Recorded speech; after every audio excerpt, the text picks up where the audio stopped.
दोस्तों नमस्कार, this is Alok Tripathi. घटना चक डिजिटल पे आपका बहुत बहुत स्वागत है। यूपी विशेष रिवीजन बैच की पहली क्लास है और पहली क्लास में हम इंडियन पॉलिटी और कॉन्स्टिट्यूशन के बारे में बात करेंगे। जब भी हम यूपी विशेष के सिलेबस में इंडियन पॉलिटी और कॉन्स्टिट्यूशन के संदर्भ में चर्चा करते हैं तो एक बात बहुत साफ है, बहुत क्लियर है कि इस सब्जेक्ट को लगभग अमूमन सभी छात्र बहुत हल्के में लेते हैं। लेकिन ये ऐसा सब्जेक्ट है जिसमें गलत करने की संभावना ना के बराबर होती है।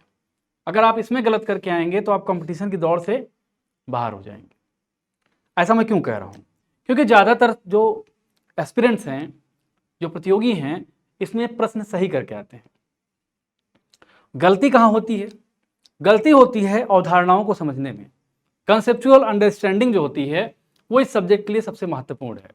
और जिनको ये लगता है कि सब्जेक्ट बहुत सरल है, लेकिन ऐसा नहीं है। जब आप गहराई में जाएंगे और गहराई में जब इसके अवधारणाओं और फैक्ट्स को एक साथ एक धागे में पिरोएंगे तो आपको समझ में आएगा कि नहीं, इट्स नॉट दैट इजी। तो सबसे पहली बात, इंडियन कॉन्स्टिट्यूशन और पॉलिटी को बहुत हल्के में मत लीजिए।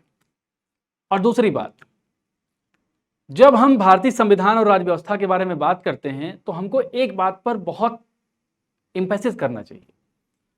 हमको ये नहीं करना है कि हमको क्या अच्छा लगता है, हमको ये करना है कि आयोग हमसे क्या उम्मीद करता है। आयोग एक प्रतियोगी से अगर कंपटीशन के माध्यम से अधिकारी बनने का सफर का एक मानक तय करता है तो उस मानक में आप कितने फिट हैं, आप कितने स्मार्ट हैं, डजेंट मैटर। आयोग की नजर में आप कितने स्मार्ट हैं ये मैटर करता है। तो रिवीजन बैच का उद्देश्य हमारा यह है कि परीक्षा की अंतिम घड़ी में जब आप किसी पर्वत की चढ़ाई में सबसे अंतिम बिंदु पर पहुंचने वाले होते हैं, सबसे ज्यादा धैर्य वहीं खोते हैं आप। तो इस बिंदु पर सबसे इंपॉर्टेंट क्या हो जाता है? बार बार ये बात कही जाती है, रिवीजन रिवीजन एंड रिवीजन। तो इस पूरी सीरीज का उद्देश्य केवल और केवल रिवीजन करना है। हम सिलेबस की बहुत गहराई में नहीं जाएंगे, लेकिन इतना बात जरूर करेंगे कि आपको एक कॉन्सेप्चुअल अंडरस्टैंडिंग के साथ साथ एक फैक्चुअल समझ डेवलप हो। और हम उम्मीद करते हैं कि आपने कम से कम जीएस को समझा होगा, जाना होगा। तो इस बैच को ज्वाइन करने से आपके फायदे में एक बात ये शामिल हो जाएगी कि आपका रिवीजन बहुत तेजी से हो जाएगा। तो ये बैच आपका बहुत बहुत स्वागत है। और घटना चक्र के प्लेटफॉर्म पर आपने पिछले बैच को बहुत प्रेम दिया और ऐसा ही प्यार आपसे मिलता रहे। अब हम बात करेंगे, सीधा हम सिलेबस पे आते हैं। इंडियन पॉलिटी और कॉन्स्टिट्यूशन के संदर्भ में मैं इस शब्द की बहुत व्याख्या नहीं करूंगा, पॉलिटी क्या है, कॉन्स्टिट्यूशन क्या है, लेकिन हम शुरुआत यहां से करेंगे कि जब हमारा संविधान बना।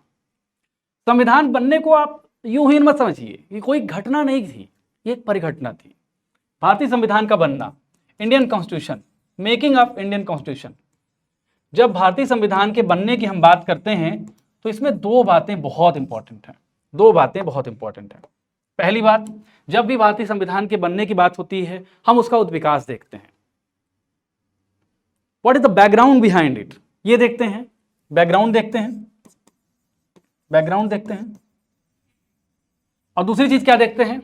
दूसरी चीज देखते हैं कि जो संविधान सभा भारत के लोगों के लिए, भारत के लोगों द्वारा बनकर आई, उसकी क्या टैक्टिक थी, उसकी क्या समझ थी इस देश को लेकर, और वो समझ कैसे संविधान में झलकती है। इन दोनों बातों को ध्यान में रखकर देखिए, यानी कॉन्स्टिट्यूएंट असेंबली। पहले वीडियो में हमारा उद्देश्य होगा कि आपकी एक अंडरस्टैंडिंग क्लियर हो जाए और दूसरे वीडियो में बहुत स्पीड में हम आगे बढ़ेंगे।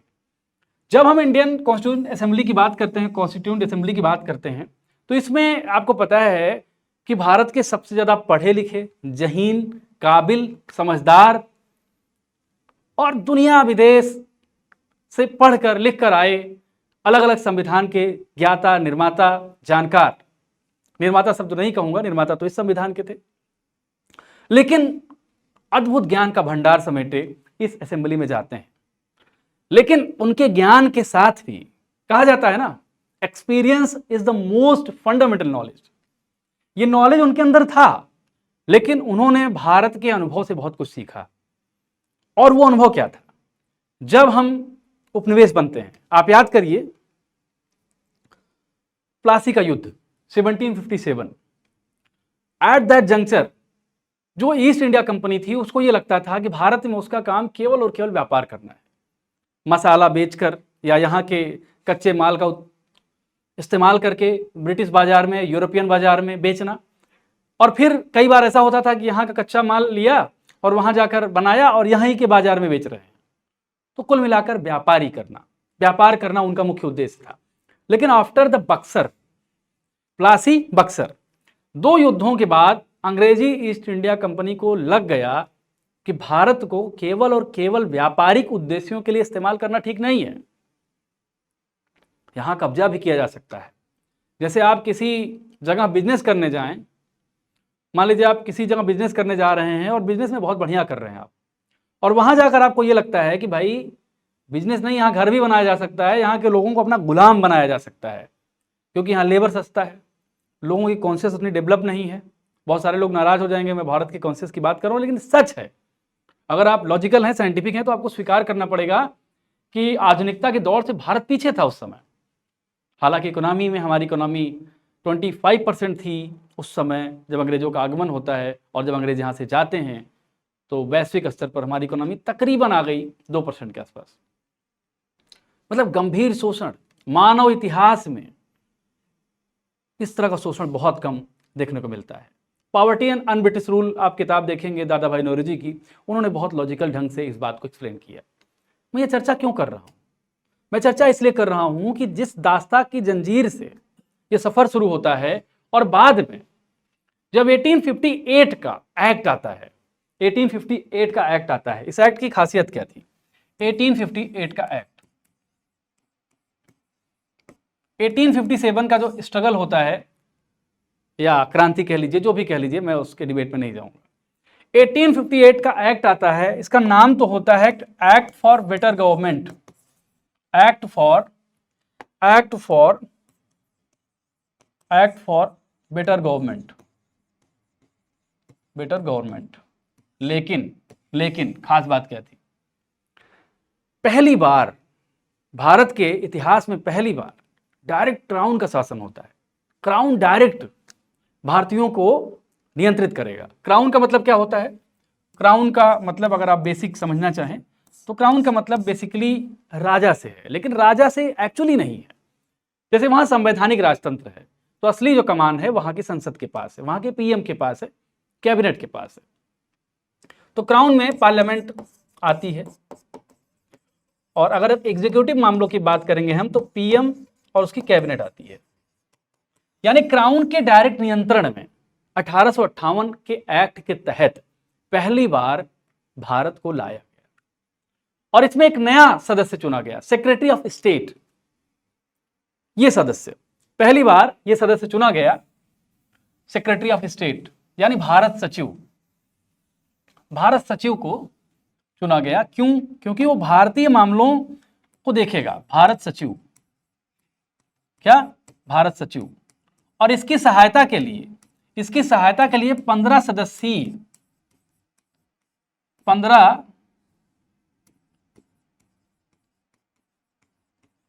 सदस्यीय एक परिषद बनाई गई, भारत सचिव। और भारत सचिव कौन था? ध्यान से रखिएगा इसको अपने दिमाग में। भारत सचिव कौन था? भारत सचिव ब्रिटिश पार्लियामेंट का रिप्रेजेंटेटिव था। कहने का मतलब क्या है? या कह लीजिए क्राउन का रिप्रेजेंटेटिव था, ये बहुत टेक्निकल टर्म है। ये इनको रिपोर्ट करता था, भारत सचिव। यानी भारत सचिव अपना काम किसको बताएगा? पार्लियामेंट को। और ये 15 सदस्य जो लोग थे, इन 15 सदस्यों में कुछ सदस्य ऐसे थे जो ईस्ट इंडिया कंपनी के थे, और कुछ सदस्य ऐसे थे जो ब्रिटिश सरकार के थे। इंटरेस्टिंग बात थी कि जो भारत सचिव था वो कैबिनेट मंत्री लगभग हुआ करता था, कैबिनेट मंत्री, कैबिनेट मिनिस्टर। और ये कैबिनेट मिनिस्टर ब्रिटिश पार्लियामेंट के द्वारा चुने जाते थे, उसी से चुने जाते थे। आपको पता है एग्जीक्यूटिव कैसे चुने जाते हैं संसदीय लोकतंत्र में, आपको इस बात की जानकारी है। कहने का मतलब क्या है? एक ऐसे देश पर आप शासन कर रहे हैं जिस देश का कोई व्यक्ति ना तो कानून बना रहा है, ना कानून को इंप्लीमेंट करने में उसका कोई रोल है, और आप 7 समुंदर पार बैठकर उस देश को नियंत्रित कर रहे हैं। और ये भारत सचिव, इंटरेस्टिंग बात थी कि भारत सचिव ब्रिटेन में ही रहता था ज्यादातर मामलों में। रहना ब्रिटेन में है, नियंत्रित भारत को करना है। कैसी डाइकोटॉमी है? लेकिन ये मैं डाइकोटॉमी क्यों बता रहा हूं आपको? क्योंकि इन्हीं अनुभवों ने हमारे फ्रेमर्स को, हमारे संविधान निर्माताओं को सजग रखा और इस बात को लेकर सजग रखा कि हम कैसे लोकतांत्रिक और डेमोक्रेटिक वैल्यूज को अपने कॉन्स्टिट्यूशन में इनरोल कर पाएं, कैसे इनकॉर्पोरेट कर पाएं। और इस दिशा में उन्होंने अलग अलग तरह से प्रयास किए। कहने का क्या मतलब था? कहने का मतलब है शासन कैसा था? केंद्रीकृत, केंद्रीकृत यानी सेंट्रलाइज्ड पावर है, सेंट्रलाइज्ड पावर है। एक जगह पे शासन का सेंटर है, वहीं सब कुछ डिसाइड कर रहा है, यानी डिसेंट्रलाइजेशन नहीं है, विकेंद्रीकरण नहीं है। और यहीं से हमारे संविधान निर्माताओं ने यह समझ लिया कि सत्ता का विकेंद्रीकरण बहुत जरूरी है, सत्ता का विकेंद्रीकरण बहुत जरूरी है। ये चीज कहां से आ रही है? ये चीज उनके अनुभवों से आ रही है, जिन अनुभवों के आधार पर भारत के संविधान निर्माताओं ने इस बात को समझा और उन अनुभवों को बेहतर ढंग से संविधान में पिरोया। इसके अलावा केंद्रीकरण के साथ साथ जो स्थिति थी, सेपरेशन ऑफ पावर कहीं नहीं था, शक्ति का केंद्रीकरण कहीं नहीं था, शक्ति का पृथक्करण नहीं था, कहीं शक्ति का पृथक्करण नहीं था, पृथक्करण नहीं था। सारी आर्मी पावर जो है गवर्नर जनरल के पास थी और चीजें इस तरह से की गई थी, इस तरह से स्थापित की गई थी कि सत्ता का पूरा केंद्र, सत्ता का जो पूरा केंद्र था वो ब्रिटेन के लोगों में निहित था, ब्रिटेन के लोगों में निहित था। ये सारी चीजें देखते हुए जब इंडियन कॉन्स्टिट्यूशन में असेंबली में डिबेट में बहस में इस बात को सामने लाया गया कि भारत के संविधान को किस तरह बनाया गया है, उसमें दो तरह की डिबेट थी। पहले तबके के लोग चाहते थे कि भारत के संविधान को यूनिटरी फॉर्म में बनाया जाए, यूनिटरी फॉर्म में यानी एकीकृत, यूनिटरी। और दूसरे तबके के लोग थे जो चाहते थे कि भारत को फेडरल बनाया जाए, यानी संघात्मक। यूनिटरी का क्या मतलब होता है? यूनिटरी का मतलब होता है कि सत्ता का एक केंद्र, सत्ता का केंद्र एक हो, सत्ता का केंद्र एक हो, यानी एक जगह सत्ता का केंद्र हो और वहां से डेलीगेट हो सकती, डेलीगेट किया जाए पावर को। और संघात्मक में क्या होता है? संघात्मक में संविधान द्वारा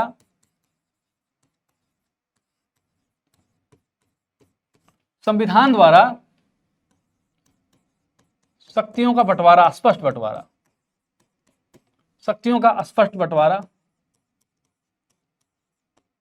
और अगर फेडरल की आदर्श की स्थिति में बात करें तो राज्यों द्वारा एक केंद्र का निर्माण, जैसे अमेरिका में हुआ।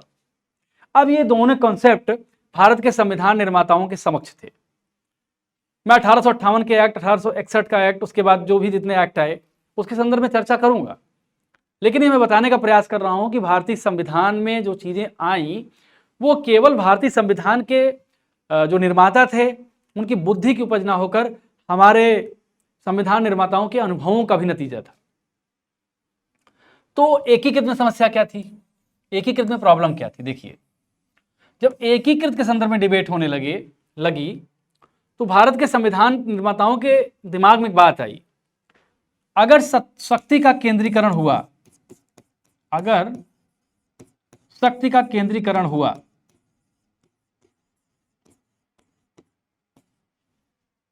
तो लोकतांत्रिक मूल्यों को नुकसान होगा, डेमोक्रेटिक वैल्यूज को नुकसान होगा।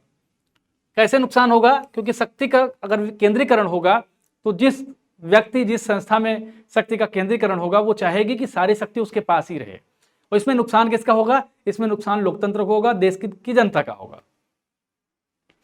इसलिए शक्ति का केंद्रीकरण, स्पष्ट केंद्रीकरण भारत जैसे देशों में, इतने बड़े देश में संभव नहीं था, या ये कह लीजिए कि डेमोक्रेसी को बचाने के लिए प्रैक्टिकल नहीं था। और ब्रिटेन के अनुभवों से, ब्रिटेन के शासन से यह चीज भारत ने सीखी थी। इसलिए यह कहा गया कि नहीं, यह विचार ठीक नहीं है, यह विचार ठीक नहीं है। इस विचार को काट दिया गया, इस विचार को हटा दिया गया। अब चर्चा होने लगी कि भाई ये विचार हट गया है तो इस विचार पर बात किया जाए, संघात्मक व्यवस्था पर। तो ये तो संभव ही नहीं था। मैंने दूसरी जो बात बताई कि कई स्टेट मिलकर केंद्र का निर्माण करें, जैसे अमेरिका में हुआ है, ये भारत के संदर्भ में सही नहीं है, संदर्भ में संभव ही नहीं था। दूसरा कंसेप्ट था कि संविधान द्वारा स्पष्ट शक्तियों का बराबर का बंटवारा कर दिया जाए, केंद्र में और राज्यों में। अब देखिए कि जब 1947 में भारत को आजादी मिली, जब 1947 में भारत को आजादी मिली तो 565 से ज्यादा देसी रियासतें, जिनको प्रिंसली स्टेट्स भी कहा जाता है, देसी रियासतें थी। इन देसी रियासतों के पास यह अधिकार था कि वो या तो चाहे पाकिस्तान में मिल जाएं, या चाहे इंडिया में मिल जाएं, या चाहे आजाद रहें। ऐसा क्यों हुआ था? क्योंकि इन देसी रियासतों का ब्रिटिश क्राउन के साथ एक समझौता था, जिसे कहा जाता था पैरामाउंट सी। क्या? पैरामाउंट सी, ये समझौता था। और जब आजादी मिल गई भारत को तो ये पैरामाउंट से क्या हो गया? खत्म हो गया। यानी देसी रियासतों के बीच और क्राउन के बीच, यानी ब्रिटिश जो राजा था, राजा एक रिप्रेजेंटेटिव है, मतलब राजा कहने के जब मैं कहूं राजा तो आप समझ लीजिए वहां की कैबिनेट, वहां की सरकार। तो ब्रिटिश पैरामाउंट सी खत्म हो गया और इसी को कहा गया lapse of paramountcy, lapse of paramountcy, ये कहा गया। तो जब पैरामाउंट सी लैप्स हो जाएगी तो यहाँ के जो देसी रियासतें होंगी, देसी रियासतें और वहां का क्राउन, उसके बीच समझौता क्या हो जाएगा? खत्म हो जाएगा। और ये समझौता खत्म हो जाएगा तो उसके पास ये आज़ादी हो जाएगी कि वो चाहे पाकिस्तान में मिल जाए, वो चाहे आज़ाद रहे, वो चाहे भारत में मिल जाए। और इनकी संख्या 565 से ज़्यादा थी, मैंने आपको बताया। और 565 से ज़्यादा अगर देसी रियासतें हैं और उनके पास ये रास्ता है कि वो कहीं जा सकते हैं, ऐसी स्थिति में संविधान निर्माताओं ने ये चीज़ समझा, जाना कि भारत चूंकि अत्यधिक विविधता का देश है, अत्यधिक विविधता का देश है, और 1947 के बाद जो हालात उपजे, उस हालात ने भारत के संविधान निर्माताओं को ये बताया 565 से ज्यादा जो देसी रियासतें थी, उनकी जो स्थिति थी, उस स्थिति ने भारत के संविधान निर्माताओं को बताया कि भारत में एब्सोल्यूट फेडरलिज्म करना ठीक नहीं है। क्यों ठीक नहीं है? क्योंकि अगर हम संघात्मक व्यवस्था को बहुत एब्सोल्यूट फॉर्म में भारत में लागू करते हैं, संघात्मक व्यवस्था को, तो राज्यों के पास इतना अधिकार हो जाएगा कि वो सेंटर से डायरेक्टली क्या कर पाए, डायरेक्टली उनकी युद्ध होने की संभावना हो जाए। युद्ध का मतलब असहमति एक्सट्रीम पे चली जाए, और ये असहमति इस स्थिति में पहुंच जाए कि कल वो राज्य ये मांग करें कि वो एक नया देश बनाना चाहते हैं। इसलिए जो संघात्मक व्यवस्था थी, इन 565 से ज्यादा देसी रियासतों ने हमको ये समझाया कि देश में संघात्मक जो व्यवस्था है, एकदम संघात्मक, आदर्श संघात्मक व्यवस्था, आदर्श संघात्मक जो व्यवस्था देश में हो है, देश में आदर्श संघात्मक व्यवस्था संभव नहीं है, देश में संभव नहीं है। अब पहले मैंने क्या कहा, पहली भी चीज क्या हुई कि एकीकृत जो व्यवस्था थी, एकीकृत व्यवस्था, इसको कट किया गया। उसके बाद संघात्मक व्यवस्था को कट किया गया, संघात्मक व्यवस्था को भी कट कर दिया गया। तब सवाल आया कि अब क्या किया जाए, अब कौन सी ऐसी स्थिति बचती है जिसके माध्यम से अब विचार किया जाए। तो संविधान निर्माता इस निष्कर्ष पे आए कि भारत में ना तो पूर्ण संघात्मकता संभव है, अगर पूर्ण संघात्मकता की हम बात करें, पूर्ण संघात्मकता की अगर हम बात करें तो यह भी संभव नहीं है, पूर्ण एकात्मकता भी संभव नहीं है। तो क्या होगा, फिर हम बीच के किसी रास्ते पर विचार करेंगे और ये रास्ता होगा अर्धसंघात्मक।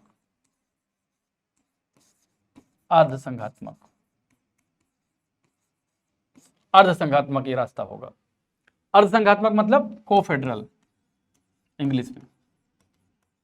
इसमें क्या है भाई, कोफेडरल का मतलब होता है कि आपातकालीन स्थिति में देश का संविधान क्या हो जाता है, एकीकृत। देश की जो शासन व्यवस्था है वो एकीकृत हो जाती है और सामान्य परिस्थितियों में देश की शासन व्यवस्था संघात्मक रहती है। आपातकालीन स्थिति आएगी जब देश बंटने का खतरा रहेगा, देश टूटने का खतरा रहेगा, तो एकीकृत हो जाएगी, यानी शक्ति का केंद्र एक जगह से होगा तो देश बंटने का खतरा नहीं होगा, और सामान्य परिस्थितियों में संघात्मक होगा तो सत्ता का विकेंद्रीकरण होगा, शक्ति का विकेंद्रीकरण होगा। काफी मूलभूत रिसर्च के साथ, काफी डिबेट्स के बाद, संविधान सभा में अपनी बहसों के बाद इस तरह के निष्कर्ष पर पहुंचा गया। जैसे एकीकृत व्यवस्था की हम बात करें, जैसे आपातकाल के जो भी रेफरेंसेज हैं, चाहे आर्टिकल 352 हो, चाहे आर्टिकल 356 हो, चाहे आर्टिकल 360 हो, आप इसमें देख लीजिए। इसके अलावा अगर आप मूल अधिकार के बारे में बात करेंगे तो आर्टिकल 21, 22 दो फंडामेंटल राइट हैं जो आपातकाल में भी जिनको क्या कर सकते हैं, आप डिनाई नहीं कर सकते, उसको आप हटा नहीं सकते हैं, मौलिक अधिकारों को छीन नहीं सकते हैं, लेकिन अन्य जो मौलिक अधिकार हैं वो निलंबित हो जाते हैं आपातकाल के दौरान। इसके साथ साथ आप राज्यपाल का पद देख लीजिए। राज्यपाल का पद, राज्यपाल जो होता है वो राष्ट्रपति द्वारा चुना जाता है, लेकिन वो राज्य की संवैधानिक व्यवस्था का प्रमुख होता है, चीफ होता है। और कई बार राज्यपाल पॉलिटिकल मामलों में आप देखेंगे, अगर राज्य केंद्र में किसी और की सरकार है, राज्य में किसी और की सरकार है, तो पॉलिटिकल डिफरेंसेज में राज्यपाल का पद और इंपॉर्टेंट हो जाता है, ये चीज हो जाती है। और संघात्मक व्यवस्था में, और इसके अलावा अनुसूचियों में 3 जो सूचियां हैं, जिसमें समवर्ती सूची है। अगर समवर्ती सूची में कोई विषय है और राज्य का विषय और केंद्र का विषय टकरा जाए तो केंद्र की विधायिका मानी जाती है। ये सब एकीकृत शासन व्यवस्था के लक्षण हैं। अखिल भारतीय सेवा है, इसका एक लक्षण ये भी है। और संघात्मक व्यवस्था में आप देख लीजिए, संघात्मक व्यवस्था में बहुत सारी चीजें ऐसी हैं जो देखने को मिलती है। एकल नागरिकता भी आप कह सकते हैं, एकल नागरिकता। संघात्मक शासन व्यवस्था में केंद्र और राज्यों के बीच बंटवारा, राज्य सूची के विषय, राज्य सूची के अपने विषय होते हैं, राज्य विधायिकाएं होती हैं जो अपना कानून खुद बनाती हैं, उनका बजट होता है, उनके अपने निर्णय होते हैं।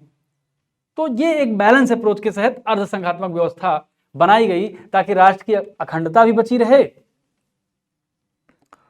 और सत्ता का केंद्रीकरण भी ना हो। तो ये एक टैक्टिक थी संविधान निर्माताओं की। अब फिर संविधान निर्माताओं ने यह समझा कि शासन का स्वरूप कैसा हो, शासन का स्वरूप कैसा हो। दूसरा जो प्रश्न आया उनके दिमाग में या डिबेट में, शासन का स्वरूप, इसकी बात हुई। नेचर ऑफ एडमिनिस्ट्रेशन या नेचर ऑफ स्टेट या नेचर ऑफ रूल। तो इसमें 2 चीजें सामने आई। पहली व्यवस्था जिसे कहा जाता है अध्यक्षीय शासन व्यवस्था, अध्यक्षीय शासन व्यवस्था, शासन व्यवस्था। और दूसरा स्वरूप जो सामने आता है वो है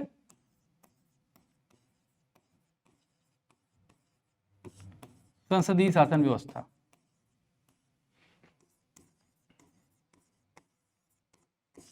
संसदीय शासन व्यवस्था, अध्यक्षीय शासन व्यवस्था में क्या होता है कि जो कार्यपालिका का चीफ होता है वो होता है राष्ट्रपति, और ये जनता द्वारा चुना जाता है। कार्यपालिका का जो चीफ होता है वो कौन होता है, वो होता है प्रेसिडेंट, और जनता द्वारा चुना जाता है। और विधायिका और कार्यपालिका के बीच स्पष्ट शक्तियों का बंटवारा होता है। ना तो कार्यपालिका विधायिका के मामले में इंटरफेयर करता है, ना विधायिका कार्यपालिका के मामले में। यह व्यवस्था है। और संसदीय शासन व्यवस्था में क्या होता है? संसदीय शासन व्यवस्था में जो कार्यपालिका होती है, इसका चुनाव कहां से होता है? इसका चुनाव होता है विधायिका से। कहां से? इसका चुनाव होता है विधायिका से। और एक तरह से जो कार्यपालिका होती है, यानी अपनी अब कैबिनेट देख लीजिए, पीएम देख लीजिए, ये रिस्पॉन्सिबल होते हैं विधायिका के प्रति, यानी संसद के प्रति उत्तरदायी होते हैं। दो स्थितियां संविधान सभा के सामने थी। इन दोनों स्थितियों में भारत में क्या अपनाना चाहिए, ये विचार चल रहा था। और इस विचार विमर्श के बाद संविधान निर्माताओं ने संसदीय शासन व्यवस्था को अपनाया।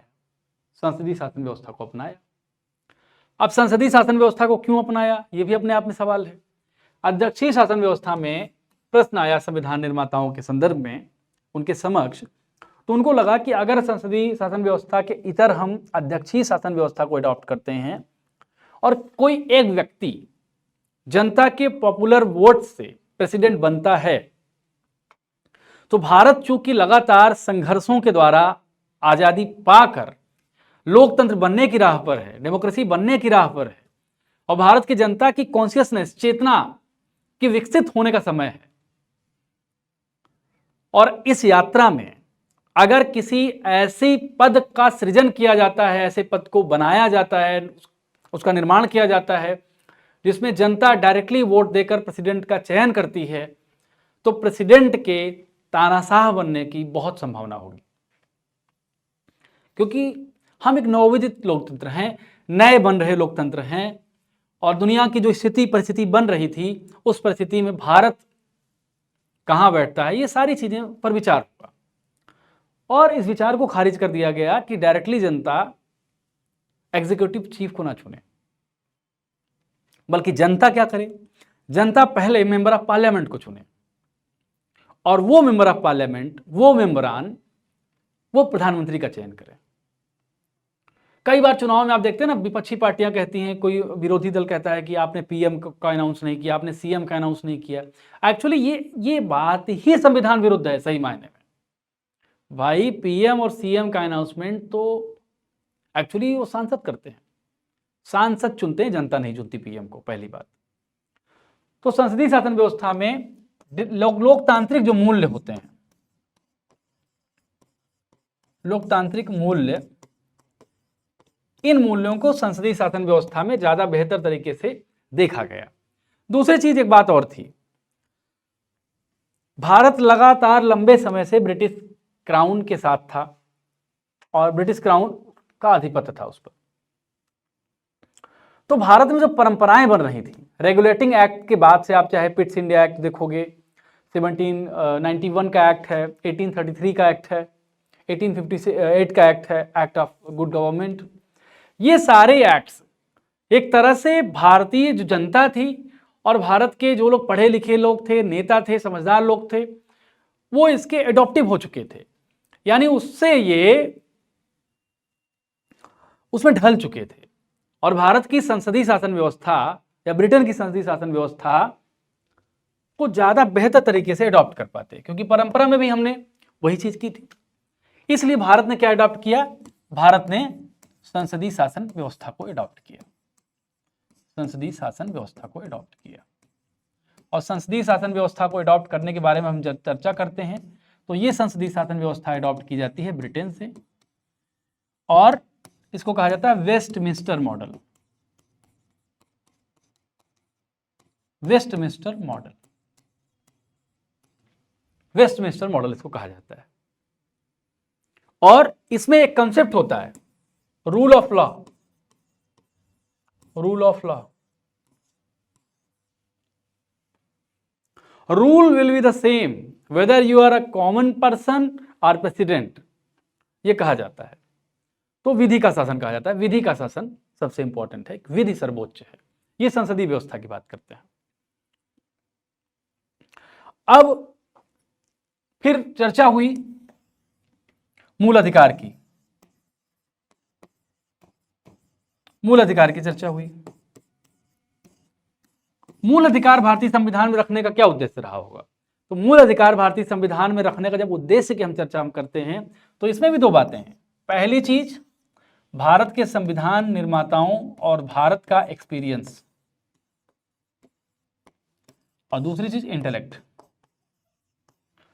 तो भारत के संविधान निर्माता इंटेलेक्चुअल तो थे ही, पूरी दुनिया से पढ़ लिख कर आए थे, एक्सपीरियंस भी थे, क्योंकि भारत में ब्रिटेन ने भारत के लोगों का बहुत शोषण किया था, भारतीयों के साथ डिस्क्रिमिनेशन किया था, बराबरी का अधिकार कभी नहीं था हिंदुस्तान के लोगों के पास, कुत्तों से कई बार तुलना कर दी जाती थी, ये स्थिति थी। ऐसे में कुछ ऐसे अधिकारों को रखा जाना बहुत जरूरी था जो अधिकार इंसान की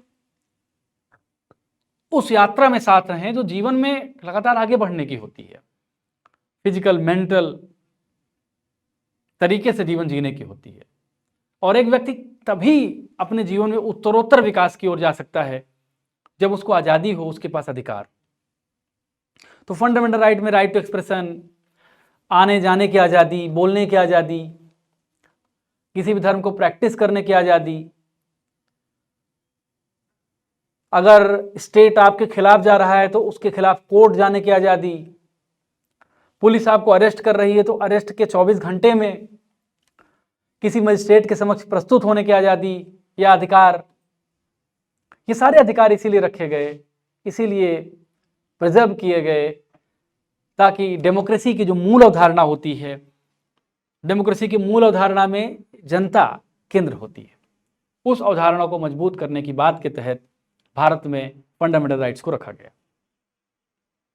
कहने का पूरा मतलब क्या है, लब्बो-लुआब क्या है इस चर्चा का, इस बातचीत का लब्बो-लुआब क्या है? जब हम ये कहते हैं कि भारत का संविधान, कई लोग कहते हैं कि भारत का संविधान उधार का कटोरा है, तो कई लोग कहते हैं कि दुनिया का सबसे लंबा संविधान है, कई लोग कहते हैं कि दुनिया का सबसे वैज्ञानिक संविधान है। तो इसमें हम दो चीजें देखते हैं, मैंने फिर से कहा, पहली चीज एक्सपीरियंस, जो एक्सपीरियंस हमने अंग्रेजों से किया उसके शोषण से उपजा, और दूसरी चीज हम क्या देखते हैं, दूसरी चीज हम देखते हैं इंटेलेक्ट, किसके, बौद्धिक समझ, किसकी बौद्धिक समझ, किसकी बौद्धिक समझ, संविधान निर्माताओं की।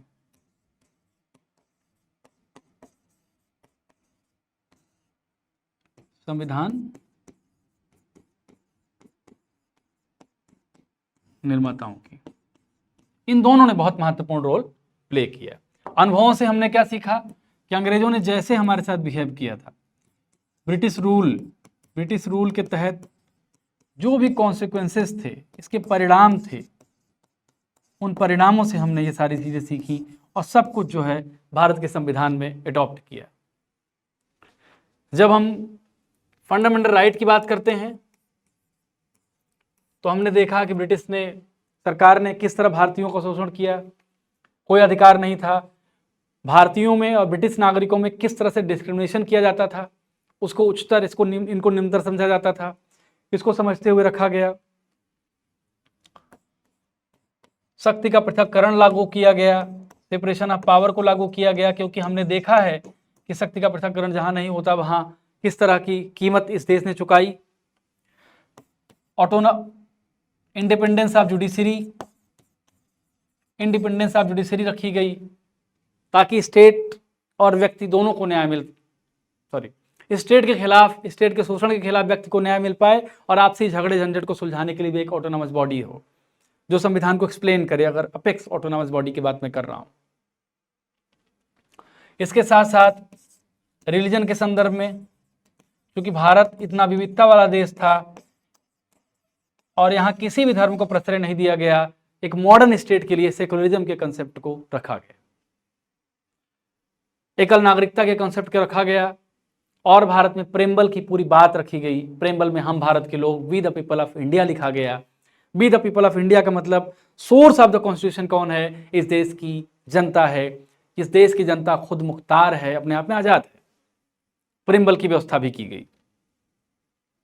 तो ये पूरी यात्रा, भारतीय संविधान की यात्रा में आप देखेंगे तो हमने अपने अनुभवों से सीखा, हमने अपने इतिहास से, अपने ऐतिहासिक गलतियों से बहुत कुछ सीख कर उसको संविधान में समाहित किया। आरक्षण की बात आप कर लीजिए, किस तरह से लगातार एक बहुत बड़ा तबका जो मुख्य धारा से कटा हुआ था, उसको कैसे मुख्य धारा में लाना है, यह संविधान निर्माताओं के दिमाग की उपज थी। और ये संविधान निर्माता इस बात को जानते थे कि अगर शरीर का एक अंग भी बीमार है, एक अंग भी पीछे है, तो शरीर स्वस्थ नहीं रह सकता है। शरीर उनके लिए देश था और अंग अलग अलग लोग, कम्युनिटीज के लोग थे। तो आरक्षण का कंसेप्ट लेके आया गया। और आरक्षण का कंसेप्ट कोई गरीबी उन्मूलन कार्यक्रम नहीं है, गरीबी खत्म करना नहीं है, जो आमतौर पर लोग समझ लेते हैं कि गरीबों को आरक्षण देना चाहिए। It's a programme of representation. और इस बात को वहां पे बहुत अच्छे से समझाया गया और संविधान में इस बात को रखा गया। आर्टिकल 15, आर्टिकल 16, इस तरह की चीजें आप देख सकते हैं। और माइनॉरिटीज के साथ साथ ओबीसी कमीशन, SC/ST कमीशन, ये सारी चीजें संविधान में इसीलिए रखी गई ताकि हम एक खूबसूरत लोकतंत्र बन पाए। और इस खूबसूरत लोकतंत्र में मैं फिर कहूंगा, एक्सपीरियंस, हमारे पुराने अनुभवों ने और हमारे संविधान निर्माताओं के बौद्धिक विमर्श ने इस संविधान को निर्मित करने में, इस संविधान को बनाने में बहुत महत्वपूर्ण भूमिका निभाई। तो कुल मिलाकर मेरा ये मैसेज आपको है कि आप हमारे रिवीजन बैच में एडमिशन लें।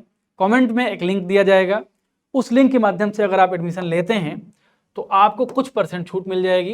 ये 2025 के लिए है, 2025 प्रीलिम्स, जो 12 अक्टूबर को आपका एग्ज़ाम है, 12 अक्टूबर को आपका एग्ज़ाम है, उस एग्ज़ाम के लिए है, प्रीलिम्स परीक्षा के लिए है यूपी PCS रिवीजन बैच। आपकी डेमो क्लास थी पॉलिटी की। कल से हम बहुत स्पीड में पॉलिटी की सारी क्लासेस को ख़त्म करेंगे और आप बेहतर तरीके से तैयारी करके आएँ और अच्छा करके आएँ। इन्हीं बातों के साथ मैं अपनी बात समाप्त करता हूँ। फिर मिलेंगे अगले वीडियो में। नमस्कार।